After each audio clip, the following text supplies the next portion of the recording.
বাংলাদেশ সীমান্তবর্তী কৌশলগতভাবে গুরুত্বপূর্ণ চিকেন স্নেক এলাকায় নিরাপত্তা ও যোগাযোগ ব্যবস্থা শক্তিশালী করতে দ্বিতীয় বিশ্বযুদ্ধের সময়কার পরিত্যক্ত একাধিক বিমান ঘাঁটি সংস্কারের উদ্যোগ নিয়েছে ভারত। পশ্চিমবঙ্গ ও আসাম সহ সীমান্তবর্তী রাজ্যগুলোতে নেওয়া এই পদক্ষেপকে সাম্প্রতিক আঞ্চলিক নিরাপত্তা পরিস্থিতির সঙ্গে ঘনিষ্ঠভাবে সম্পর্কিত বলে মনে করা হচ্ছে।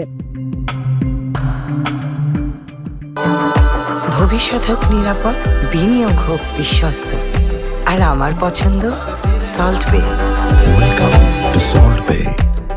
শিলিগুড়ি করিডর বা চিকেন স্নেক ভারতের উত্তর পূর্বাঞ্চলকে মূল ভূখণ্ডের সঙ্গে যুক্ত করা একমাত্র স্থলপথ। মাত্র 20 থেকে 25 কিলোমিটার প্রশস্ত এই করিডরের এক পাশে বাংলাদেশ এবং অন্য পাশে নেপাল ও ভুটান অবস্থিত।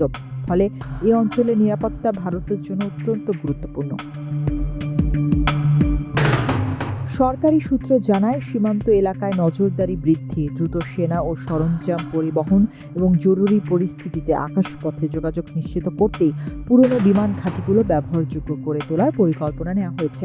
সংস্কারের তালিকায় রয়েছে পশ্চিমবঙ্গের জলপাইগুড়ির আমবাড়ি ও পাঙ্গাম, দক্ষিণ দিনাজপুরের বালুরঘাট, মালদহের ঝালঝালিয়া এবং আসামের ধুবুরি। এর পাশাপাশি কোচবিহার ও আসামের কোকরাঝাড় জেলার রূপসী বিমান ঘাঁটি ইতোমধ্যে পুনরায় সচল করা হয়েছে। এই উদ্যোগের পেছনে বাংলাদেশের লালমনিরহাট বিমান ঘাঁটি পুনরায় চালুর পরিকল্পনাও একটি গুরুত্বপূর্ণ প্রেক্ষাপট হিসেবে দেখা হচ্ছে। শিলিগুড়ি করিডরের অদূরে অবস্থিত এই ঘাঁটিটি বাংলাদেশ তাদের জাতীয় প্রয়োজনে ব্যবহার করবে বলে জানিয়েছে। তবে ভারতীয় নিরাপত্তা মহলে বিষয়টি বাড়তি সতর্কতার সঙ্গে পর্যবেক্ষণ করা হচ্ছে। সংশ্লিষ্ট সূত্র বলছে, গত এক বছরে সীমান্ত পরিস্থিতির পরিবর্তন ও সম্ভাব্য হুমকির প্রেক্ষাপটে ভারত এই অঞ্চলে সামরিক প্রস্তুতি জোরদার করেছে। এর অংশ হিসেবে পশ্চিমবঙ্গের চোপড়া, বিহারের কিষানগঞ্জ এবং আসামের ধুবুরিতে নতুন সেনা ঘাঁটি স্থাপন করা হয়েছে। এয়ারপোর্ট অথরিটি অব ইন্ডিয়া জানিয়েছে, সংশ্লিষ্ট বিমান ঘাঁটিগুলো রাজ্য সরকারের কাছে হস্তান্তর করা হয়েছে।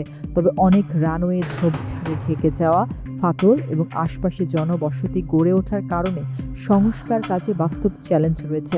তবু জরুরি পরিস্থিতিতে হেলিকপ্টার ও ছোট বিমান ওঠানামার উপযোগী করে তোলাই এই উদ্যোগের মূল লক্ষ্য।